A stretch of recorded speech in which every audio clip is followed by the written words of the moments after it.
भारत हे हिंदू राष्ट्रच आहे असं म्हणतात सरसंघचालक मोहन भागवत. पुन्हा म्हणतायत असं मोहन भागवत. धर्मावर आधारित संविधान हे हिंदू राष्ट्राचं वैशिष्ट्य आहे असं भागवत म्हणतात. हिंदू शब्दाबाबत आक्षेप असल्यानं संविधानात उल्लेख नाही असं भागवत म्हणाले. सूर्य पूर्वेकडे उगवतो यासाठी संविधानाच्या मंजुरीची गरज नाही असाही दावा त्यांनी केला. भारताला मातृभूमी मानणारी एक व्यक्ती जरी देशात जिवंत असेल तरी हे हिंदू राष्ट्रच आहे असं ते म्हणाले. संविधानात शब्द टाकला किंवा नाही टाकला तरी भारत हिंदू राष्ट्रच आहे. फिर हिंदू राष्ट्र बहुत पुराना है. अब सूर्य पूरब में उगता है, कब से उगता है पता नहीं, तो अब इसको भी संविधान की मंजूरी चाहिए क्या? हिंदुस्तान हिंदू राष्ट्र है भाई. भारत को मातृभूमि मानने वाला, भारतीय संस्कृति पर श्रद्धा रखने वाला और भारतीय पूर्वजों का गौरव मन में रखने वाला एक भी व्यक्ति हिंदुस्तान की भूमि पर जब तक जीवित है तब तक भारत हिंदू राष्ट्र है. यह संघ का विचार है और इसलिए हिंदुस्तान हिंदू राष्ट्र है. कभी मन में आया संसद के कि बदलो और उसमें शब्द डालो, वो डालेंगे, नहीं डालेंगे तो भी ठीक है.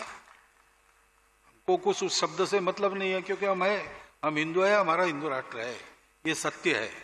किसी पोथी में लिखा होगा, नहीं लिखा होगा, जो है सो है, वो बदलेगा नहीं. याबद्दल बोलूयात. आपल्यासोबत आहेत राजेंद्र साठे, वरिष्ठ राजकीय विश्लेषक. राजेंद्र साठेजी, हे विधान सरसंघचालकांनी पहिल्यांदा केलेलं नाही, अनेकदा केलेलं आहे आणि यावेळी मात्र त्यांनी अधिक सटीकता आणत म्हटलेलं आहे की संविधानात उल्लेख असला किंवा नसला, एक व्यक्ती जरी या राष्ट्राला मातृभूमी मानत असेल तर हिंदू त्यांची हिंदूची पण व्याख्या सुद्धा आहे तरी हे हिंदू राष्ट्र आहे. बंगालच्या निवडणुका तोंडावर आहेत, केरळच्या निवडणुका तोंडावर आहेत. पश्चिम बंगालमध्ये काय बाबरीचा मुद्दा सुद्धा पेटवला जातोय. बांगलादेशमध्ये हिंदू लिंचिंग झालेले, या सगळ्या घटनांच्या डॉट्सच्या पार्श्वभूमीवर हे विधान तुम्ही कसं पाहता?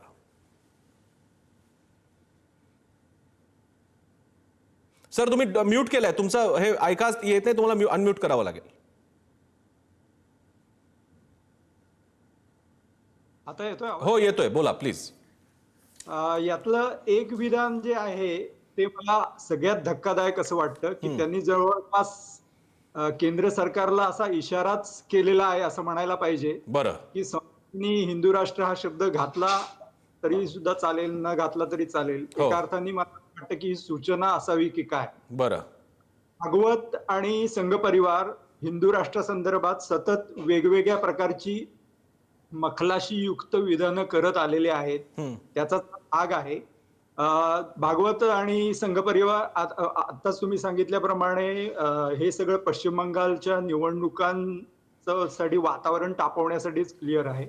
भागवत याच पत्रकार परिषदेमध्ये बाबरी मशीदच्या पुनर्निर्माणाचा एक प्रयत्न तृणमूलच्या स्थानिक आमदारांनी केला, त्याचा उल्लेख करतात. वास्तविक या आमदाराला तृणमूल काँग्रेसने ताबडतोब काढून टाकलेला आहे. ममता बॅनर्जीचा निषेध करून पक्षाचा त्याच्याशी काही संबंध नाही असं सांगितलेलं आहे. पण भागवत मात्र असं दाखवू पाहतात की जणू काय तृणमूल काँग्रेसच हे सगळं काहीतरी प्रायोजित करताय.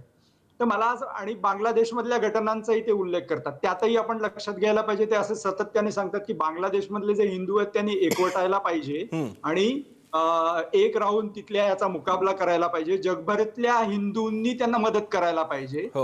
तर भागवतांना हे विचारायला पाहिजे की अशाच पद्धतीने इथले जर मुसलमान म्हणायला लागले आणि जगभरातले मुसलमान म्हणायला लागले की भारतातल्या मुसलमानांचं लिंचिंग होतंय आणि जगभरातल्या मुसलमानांनी त्यांना मदत करायला पाहिजे, तर ते मात्र इथल्या भारतीय लोकांना मान्य होत नाही किंवा भारतीय पक्षाच्या. आता तुमचा जो मूळ प्रश्न आहे हिंदू राष्ट्राच्या संदर्भातला, त्याच्यात भागवतांचं जर विधान आपण काळजीपूर्वक बघितलं, त्यांचा असा दावा आहे की आंबेडकरांनी बंधुभाव, समता किंवा यासारखी जी तत्व घेतली ती गौतम बुद्धाच्या तत्वज्ञानातनं घेतली, फ्रेंच राज्यक्रांतीतनं वगैरे घेतलेली नाहीत. हे अर्धसत्य आहे किंवा खोटं आहे. खरं तर आंबेडकरांनी अनेकदा सांगितलेलं आहे की त्यांनी जगभरातल्या सगळ्या घटना किंवा वेगवेगळे जे विचार आहेत त्यांच्याकडनं या सगळ्या गोष्टी घेतलेल्या आहेत. बरं. गौतम बुद्धाचाही त्यांनी उल्लेख केलेला ही गोष्ट खरी आहे. पण महत्वाचा मुद्दा त्याच्यातला असा आहे, समजा आपण असं गृहीत धरू की ते गौतम बुद्धाचं आहे, गौतम हो. बुद्धाच्या ह्याच्यातून हे तत्वज्ञान घेतलेलं आहे. हो. पण याचा अर्थ म्हणून ती हिंदू राष्ट्राची घटना नव्हती. आपण 26 जानेवारी 1950 ला सर्व जे कोणी लोक होते, हिंदू, मुसलमान, ख्रिश्चन, बौद्ध वगैरे, हो. त्यांनी आपली धार्मिक जी ओळख आहे ती विसर्जित केलेली आहे भारतीय या ओळखीमध्ये. सो तरी आणि सुद्धा ही त्याच्यानंतर- विधानं येत असतील तर त्याचा अर्थ काय घ्यायचा हे बघावं लागेल.